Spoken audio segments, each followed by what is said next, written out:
dosen di program studi manajemen Fakultas Ekonomi dan Bisnis Universitas Iksan Sidendren Rapa. Video ini dibuat sebagai salah satu persyaratan sertifikasi dosen Smart di tahun 2024, yaitu pernyataan diri dosen dalam unjuk kerja Tridharma Perguruan Tinggi atau disebut PDD UKT-PT, khususnya dalam bidang pengajaran. Baik, saya akan memulai menjelaskan mengenai mata kuliah yang akan saya ampu. Untuk semester ini saya dipercayakan mengampu salah satu mata kuliah wajib prodi yang harus dipenuhi oleh mahasiswa, yakni mata kuliah matematika ekonomi. Mata kuliah ini diprogramkan pada semester ganjil dan bobot 3 SKS.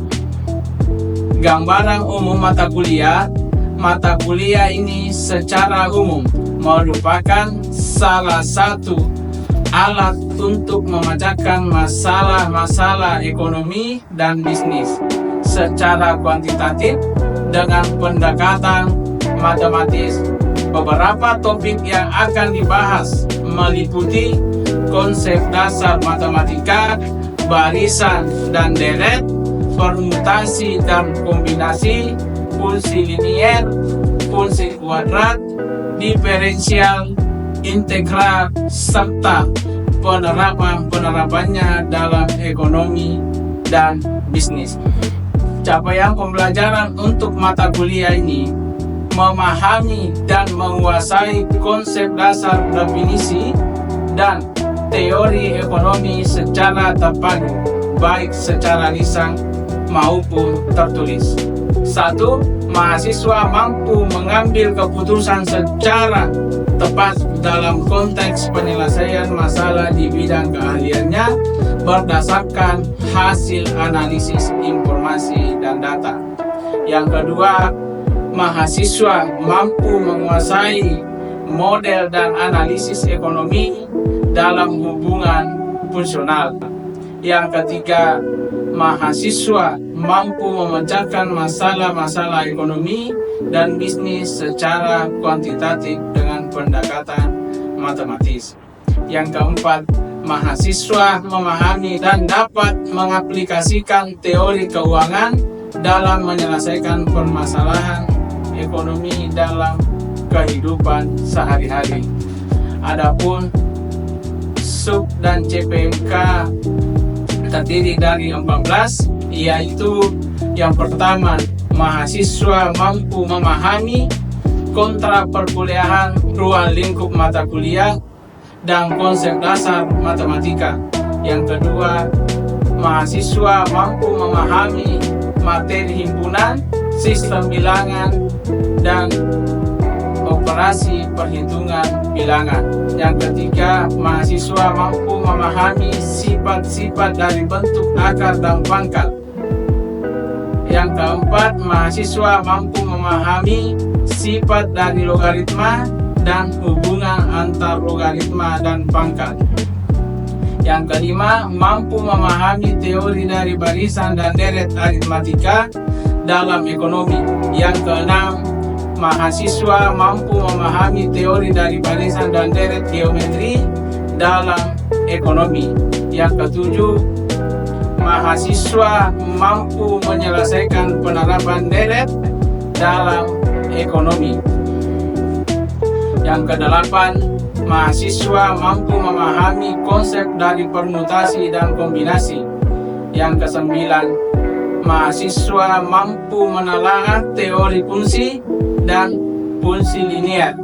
Yang ke-10, mahasiswa mampu menelaah fungsi kuadrat dan penerapannya dalam ekonomi.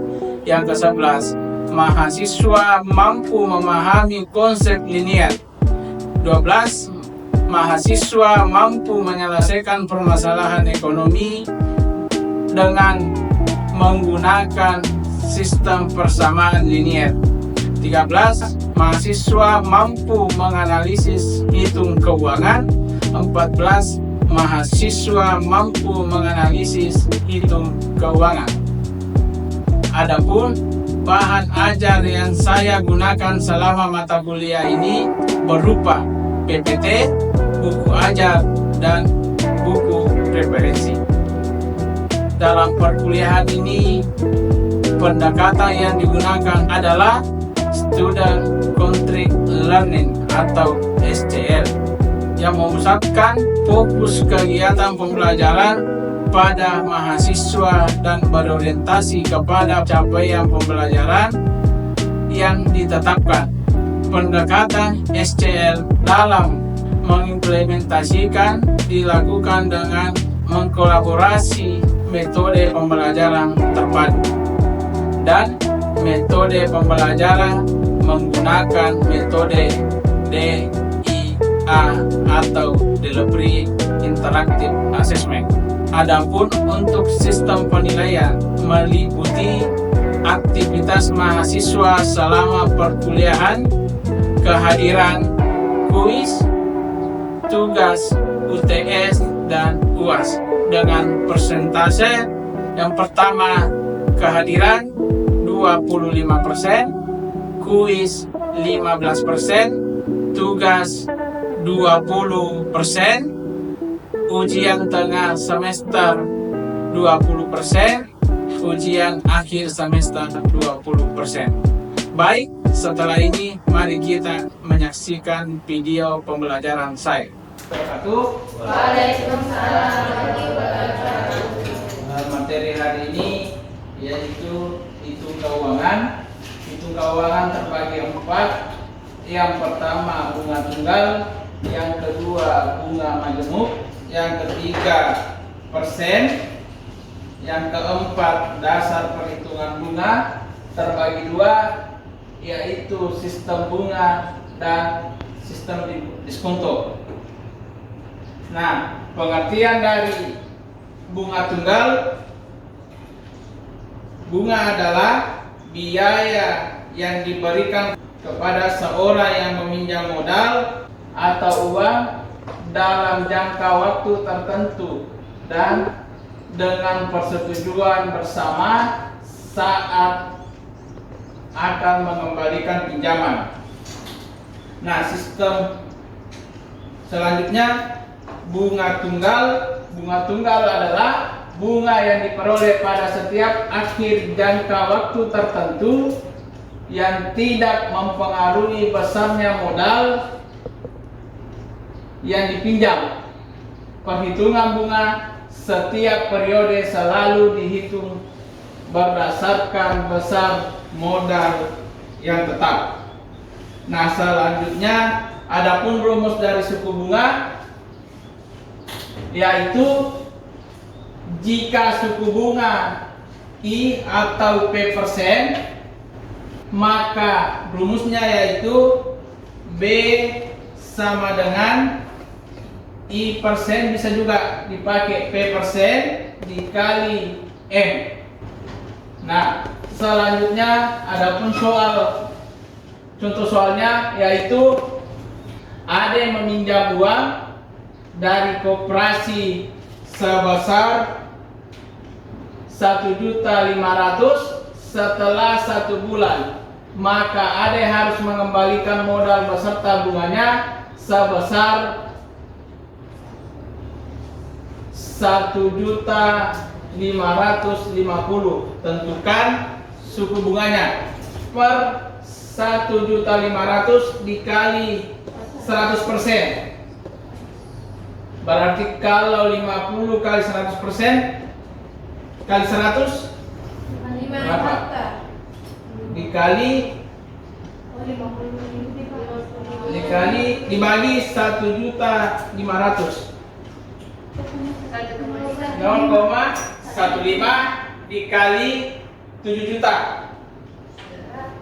Berarti 1.105.000. Selanjutnya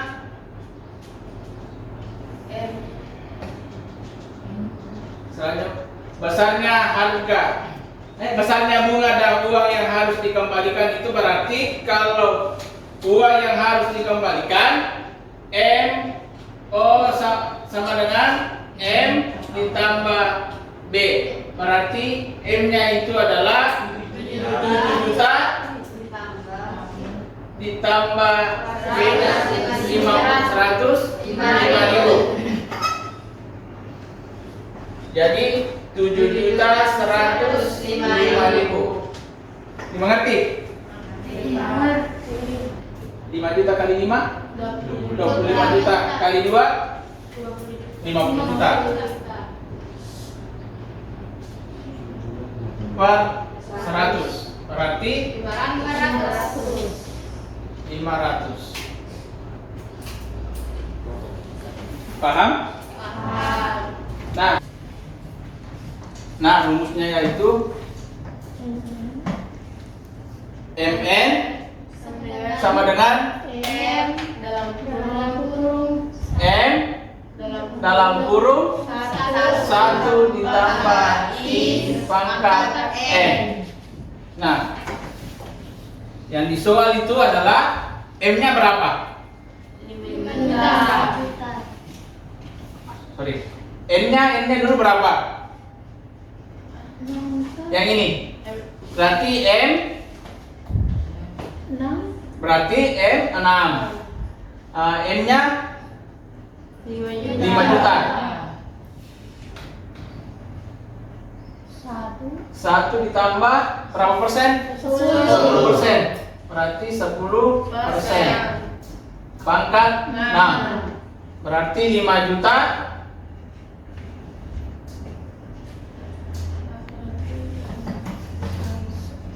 1 ditambah 10. Berapa kalau 10%? 0,1 pangkat 6. Berarti 5 juta 1,1 pangkat 6. Berapa? Kalau 1,1 pangkat 6 berapa? 5 juta 1,771 561 begitu.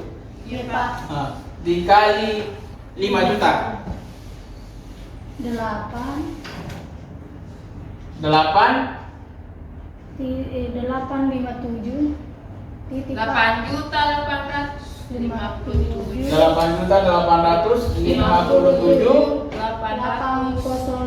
805. Paham? Nah, ada yang mau ditanyakan atau ada yang mau bertanya? Saya. Ya, silakan.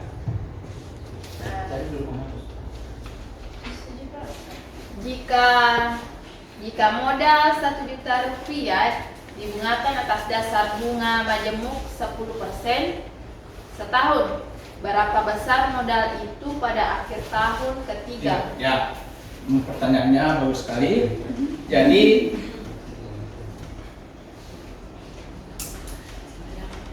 Jadi pertanyaannya tadi itu berarti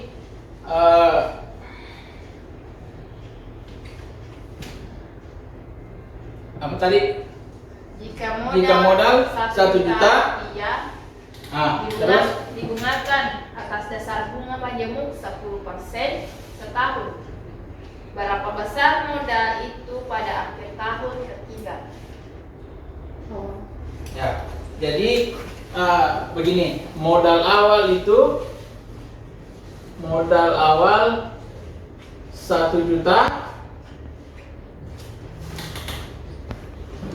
dibungakan atas dasar bunga majemuk 10%. Berarti 10, kalau 10% berarti 10/100 dikali 1 juta. Ini tahun pertama.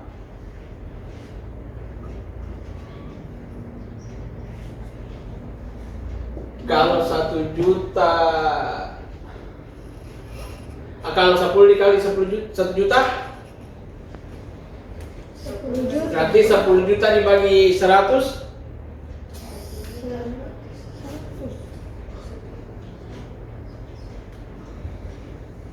100. berarti 100.000. nah hasil akhirnya itu jadi modal awal 100.000 ditambah dengan nilai akhir. Jadi 1 juta ditambah 100. ditambah 100 sama dengan 1 juta 100. Jadi di tahun kedua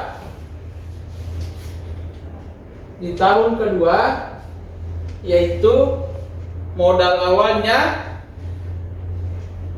dari hasil dari tahun pertama yang dipindahkan menjadi modal awal di tahun kedua. Berarti modal awalnya adalah 1.100.000 sama dengan 10% per 100 dikali 1.100.000 berapa?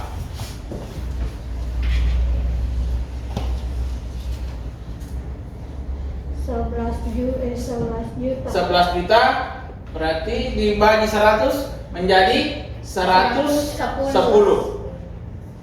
Nah, modal awal ditambah nilai akhir 1.100.000 ditambah 110 sama dengan 1.210. Paham? Nah, selanjutnya di tahun ketiga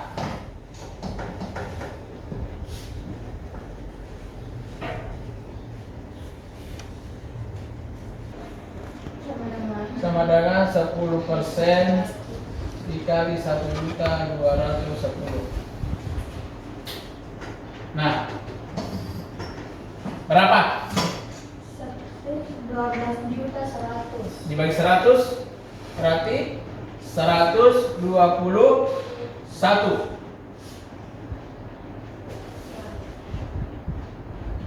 Berarti nilai modal awal ditambah dengan nilai akhir. Modal awal itu 1.210 ditambah 121 sama dengan 1.331. Paham?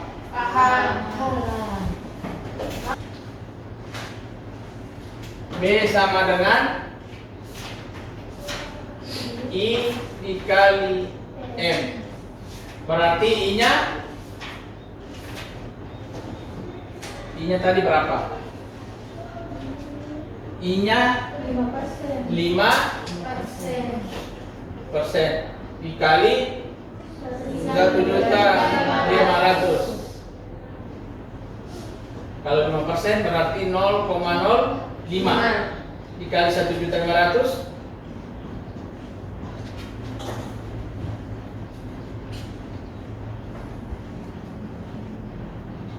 75.000. Nah, terus yang bagian B-nya uang yang harus dikembalikan. Berarti rumusnya itu adalah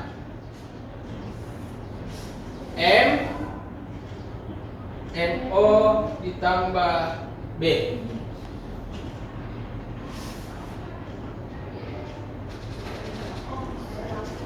Berarti MO-nya adalah 1.500.000 ditambah 75.000 sama dengan 1.575.000. Paham? Nah, selanjutnya soal kedua.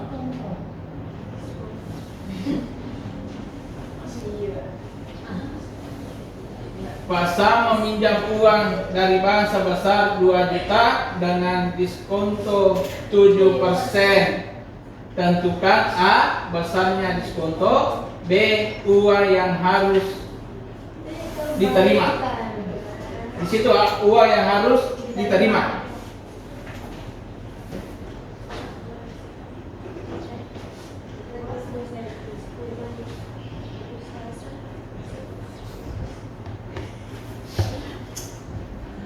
Berarti rumusnya itu adalah B sama dengan I dikali M.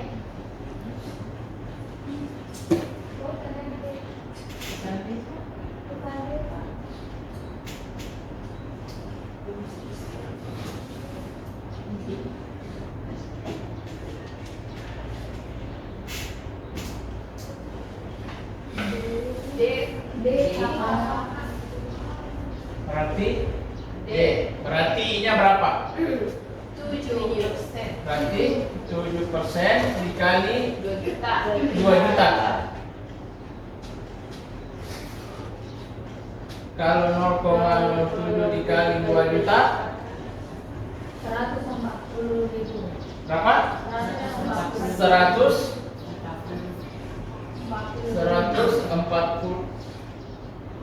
140 ribu. Nah, terus ya bagi yang B-nya, kalau uang yang harus diterima apa? Kalau uang yang harus diterima M sama dengan MO dikurang D. Berarti 2 juta Dikurang 140. dikurang 140. 1 juta. Berarti 1 juta 860. Sampai sini dipaham? Paham. Atau ada yang mau ditanyakan? Silakan. Ada yang ditanyakan? Pak Mati menerima pinjaman uang sebesar 950 dengan besar diskon 5% per tahun. Hitunglah yang pertama besar diskonto, yang kedua besar uang yang harus dikembalikan. Ya, terima kasih atas pertanyaannya. Saya lanjut.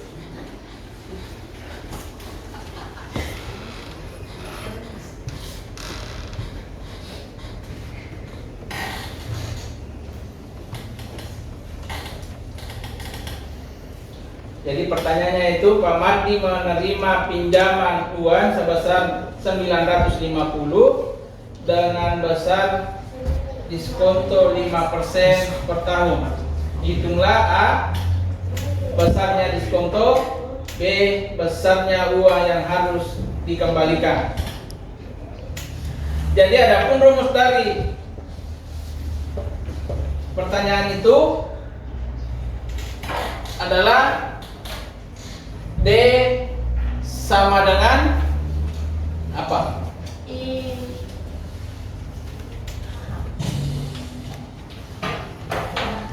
Jadi adapun rumusnya itu P per 100 apa? Dikurang P dikali M. Nah, P-nya berapa?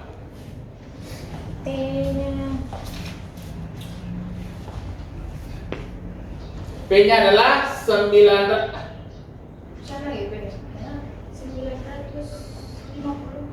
P-nya tadi berapa persen? 5%. Berarti 5 per 100 dikurang 5 dikali 950.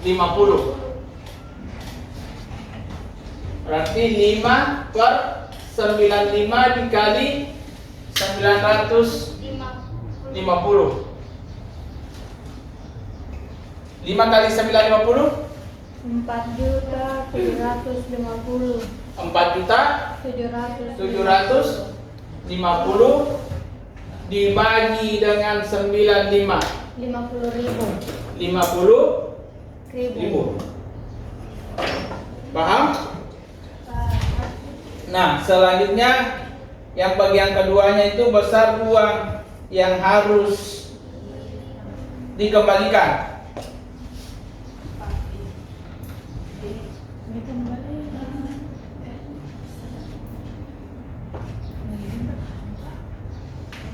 Berarti bagian P-nya itu adalah FO sama dengan M ditambah D.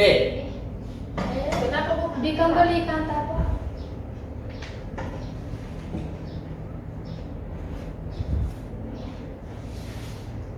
Berarti M-nya adalah 950 ditambah dengan 50. 1 juta.